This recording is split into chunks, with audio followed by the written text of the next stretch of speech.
Et salut à tous, c'est Captain et je suis ravi de vous retrouver pour un nouvel épisode de Parlons d'essai. Et dans cette semaine un peu plus calme que les précédentes, j'ai que deux, trois trucs à vous montrer, mais des trucs qui peuvent être assez importants, notamment par rapport à un sujet que j'avais traité la semaine dernière. Mais on va commencer avec ce que vous voyez là, puisque Clayface a dû commencer son tournage. J'avoue que je suis pas trop au courant des dates précises et en même temps je m'en fiche un peu. Le plus important c'est qu'on ait ce genre de choses qui arrivent, donc des images de tournage. On voit donc les, euh, les voitures de police pardon, de Gotham. Alors il y a la même source. Alors, oui, je tiens à préciser que tout ce que vous allez voir est tiré de screenshots sur Instagram. Et donc ce compte-là, hein, si vous voulez le suivre, allez-y. Qui a donc sorti toutes ces infos-là. En fait, je pense qu'il les regroupe via d'autres sources tout simplement. Mais voilà, vu qu'il les regroupe, pour moi c'est beaucoup plus facile de le suivre et ensuite après de vous en parler. Donc voilà, n'hésitez pas à aller le suivre. Et il avait fait un post un peu plus tard que malheureusement j'ai pas screenshot parce que j'ai oublié de le faire. Et ça montrait en fait la différence entre le logo de ces voitures de police et celle de The Batman. Ce qui confirmait encore une nouvelle fois que The Batman n'était pas dans le même univers que le DCU puisque les voitures de la police de Gotham n'ont pas les mêmes logos, à moins évidemment qu'on parte sur le principe que The Batman 2 se passe largement après ou avant Clayface, et du coup les logos ont pu changer, mais bon, c'est quelque chose vraiment qui commence à être tiré par les cheveux, donc je pense que c'est à peu près ce on peut quasiment affirmer que maintenant, enfin, James Gunn l'a déjà fait, mais on peut être quasiment sûr désormais que le DCU et The Batman ne sont pas dans le même univers. Mais voilà, il y a plein de leaks qui arrivent de ce tournage de Clayface. Quand je dis leaks, c'est des images de tournage, hein, tout simplement. Donc il y a celle-là, on a vu également qu'il y avait des posters de références à Black Canary, etc.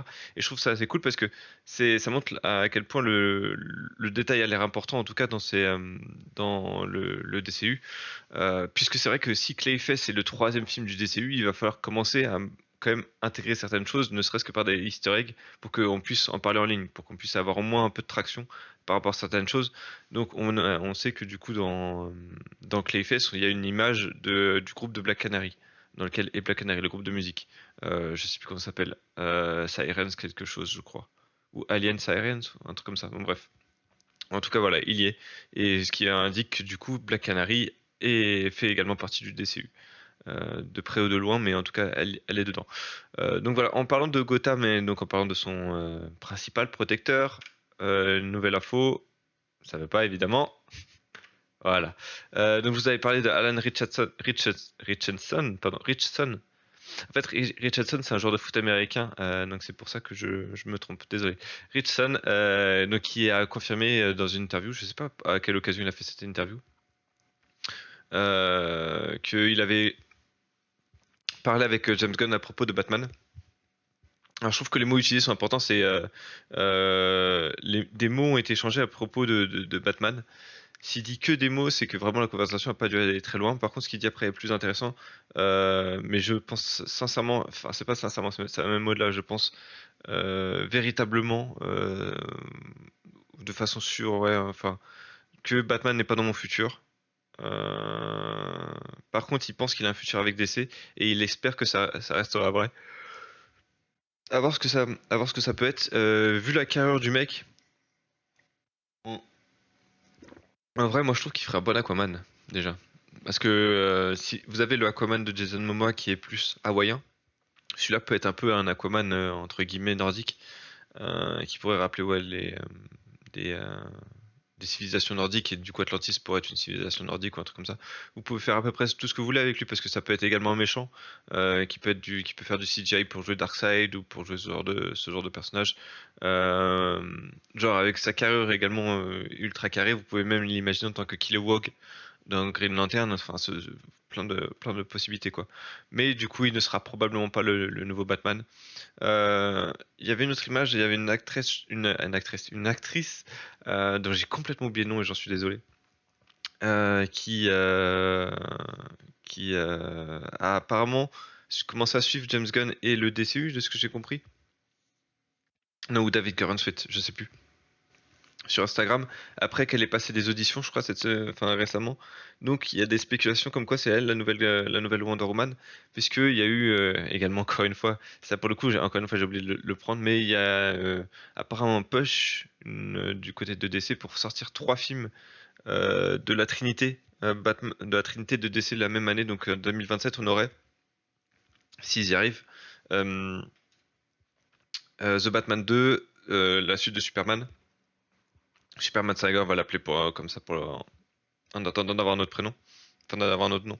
Excusez-moi. Et on aurait donc un film Wonder Woman en même temps. Alors, du coup, les rumeurs seraient qu'en fait DC et Warner seraient, enfin du coup, feraient vraiment un effort commun. Après tout, c'est la même boîte, mais bon, feraient vraiment pour le coup un effort vraiment gros effort pour pousser la Trinité. Voilà, comme du coup on aurait la Trinité, Batman, Wonder Woman et Superman au cinéma la même année, il y aurait probablement des comics qui sortiraient de la Trinité et pour vraiment peut-être, comment je pourrais dire ça, cimenter euh, cette, euh, cette chose qui est assez unique, je trouve, à DC et sur laquelle ils n'ont pas beaucoup joué.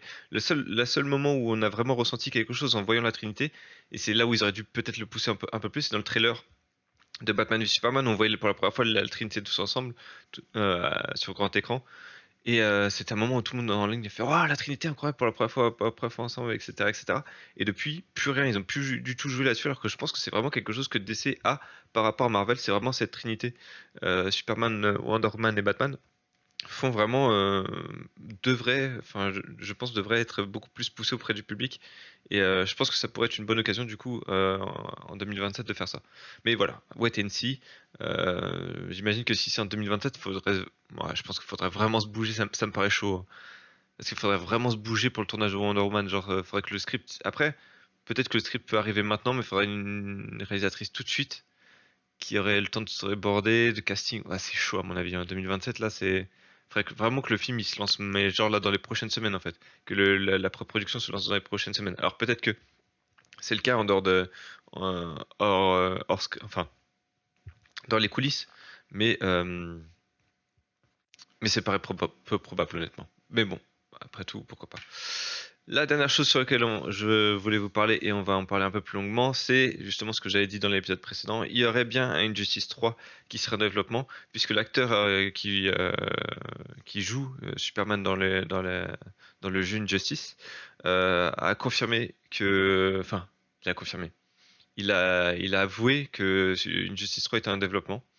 Alors, vous allez me dire, c'est qu'une source? Oui.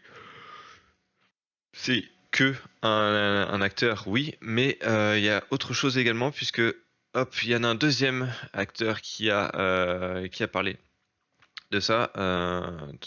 Donc voilà, c'est vrai que là, du coup, comment?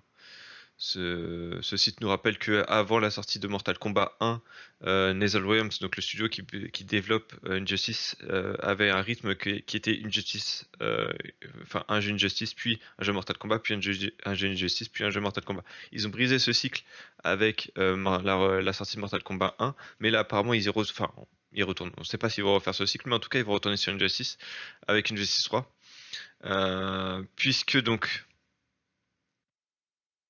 ça vient de subreddit tout ça, hein. Donc l'acteur George, excusez-moi, l'acteur George Newbern, donc la voix de Superman à la Fan Expo. Alors je sais pas où c'était, je sais pas quand c'était, hein, mais euh, voilà. Donc il y a quelqu'un qui lui a dit il avait beaucoup aimé son travail sur Multiversus, le jeu de combat là, un peu à la Smash Bros. Live Service que Warner a essayé de pousser, qui s'est cassé la gueule comme tout ce que fait Warner au niveau des jeux vidéo. Bref. Et donc le mec, l'acteur donc George Newbern aurait répondu à ce fan en lui disant bah écoutez, enfin si t'as bien aimé ce boulot, enfin si t'as bien aimé ce que j'ai fait, sache que je suis en train de faire une Justice 3. Donc, enfin encore une fois, c'est c'est des on-dit, ça peut être le mec qui a dit ça a tout à fait pu complètement imaginer, enfin imaginer non, mais mentir sur ça pour avoir des vues sur le subreddit. Là où c'est un peu plus un peu plus, ça devient un peu plus réel, ça prend un peu plus d'épaisseur, c'est que pour le coup là c'est sur Twitter X, bref, Twitter cette personne-là, donc Danny Soulo, encore une fois aucune idée de qui c'est, ça se trouve c'est vraiment quelqu'un de random, mais bon bref, il avait rencontré la voix de Jon Stewart dans le DLC donc Injustice, enfin le DLC pour Al Jordan dans Injustice qui était donc rajouter un skin, si je me trompe pas à Green Lantern, pour que ce soit plus que Al Jordan, pour que ce soit également Jon Stewart. Et donc c'est l'acteur qui faisait la voix de Jon Stewart dans Injustice a dit a dit que voilà Nether Williams travaille sur Injustice 3. Pour le coup, le tweet, je l'ai vu également, donc oui, le mec dit bien, mais enfin, il a dit que Injustice 3 sortait, donc voilà. Apparemment, enfin, il y a beaucoup de fumée, ça veut dire qu'il y a un feu qui se prépare. Du coup, j'ai regardé Mortal Kombat 1 est sorti en 2023, si je me trompe pas. Je crois qu'ils ont sorti une sorte d'extension après. Non, pardon, c'est Mortal Kombat 11, ils ont sorti un standalone, une sorte de standalone. Mortal Kombat 1, ils ont pas sorti de standalone. Ils ont continué le DLC, mais ils ont pas fait une post-histoire, si on peut dire. Comme ils avaient fait avec Mortal Kombat 11 ou 12, je sais plus. Donc, typiquement, un jeu de combat, comme je l'avais dit dans la vidéo précédente, c'est entre 2 ans, ouais, 2 ans, 3 ans de développement, vraiment 3 ans si c'est assez long. Mais un jeu de combat, normalement, c'est entre 2 ans et 3 ans. Mortal Kombat 1 est sorti en 2023, on est en 2025, toujours pas de nouvelles de NetherRealms. Euh,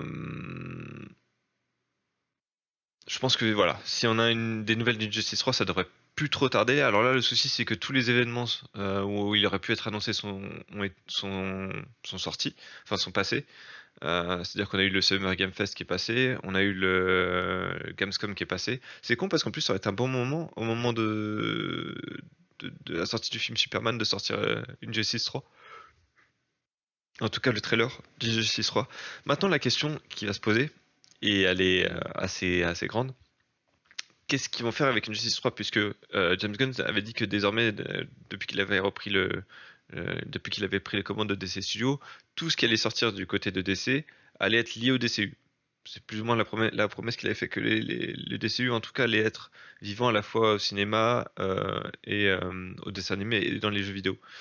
Il a confirmé qu'il avait rencontré, je l'avais dit dans la vidéo de la semaine précédente, qu'il avait rencontré NetherRealms et Rocksteady pour des futurs jeux d'essai. Donc, qu'est-ce qui va devenir en fait d'Injustice 3? Le souci, c'est que, enfin, j'adore Injustice, hein, vraiment, c'est un de mes jeux préférés, probablement mon jeu de combat préféré, même, sans aucun souci, mon jeu de combat préféré. Et même au-delà du jeu de combat, je trouve que c'est vraiment une de mes licences préférées. Ce qu'ils ont fait, à quel point ils ont profité et ils l'ont développé est vraiment très très très bien réalisé. Le problème, c'est qu'Injustice 3 ne va pas du tout avec le DCU en fait. C'est pas du tout le même univers et c'est même le contraire de l'univers que veut lancer James Gunn. C'est-à-dire que dans l'univers de James Gunn, on a un Superman qui est enfin qui est l'emblème même de l'espoir, de la gentillesse, de la bienveillance, etc. Là où dans Injustice, c'est quasiment le contraire, c'est-à-dire que c'est un Superman qui est tellement défait, déchu et traumatisé et enfin tous les mots que vous pouvez mettre par ce qu'il a fait à Lois Lane et à Metropolis et au monde entier qu'en fait il a décidé de prendre le contrôle de ce monde-là. Donc c'est pas du tout le même Superman. Donc la question que je me pose, c'est si vous faites croiser les univers d'une façon, genre, je sais pas pourquoi, dans Injustice 3, il y a une sorte de crossover avec le DCU.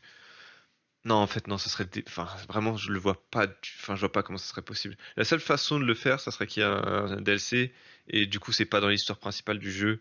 Vous avez dans le DLC Superman version David Corenswet, et peut-être le nouveau Batman, etc. Après, vous pouvez faire tous les DLC que vous voulez en skin pour coller au, au DCU. Mais de base, je pense pas qu'une Justice 3, s'il sort, doivent, doivent être collés au DCU. Laisser vraiment l'univers Injustice 3, laisser l'univers Injustice tout seul, si je puis dire. Laissez-le tranquille et juste à la limite, si Injustice 3 doit marquer la fin de cet univers-là, qu'il en soit ainsi pour qu'après euh, NetherRealms puisse développer des jeux sur le DCU, mais s'il vous plaît, ne raccrochez pas une justice au DCU parce que vous allez en fait niquer un des deux univers. Il y a forcément un des deux univers qui va être décrédibilisé et ça serait une lose-lose situation. Voilà, c'est tout ce que j'avais à dire pour cette vidéo. N'hésitez pas à me dire ce que vous en avez pensé dans les commentaires. Je serais ravi d'en discuter avec vous et de lire vos avis. En attendant, portez-vous bien et je vous dis à bientôt pour d'autres choses, d'autres vidéos sur DC. Allez, à bientôt.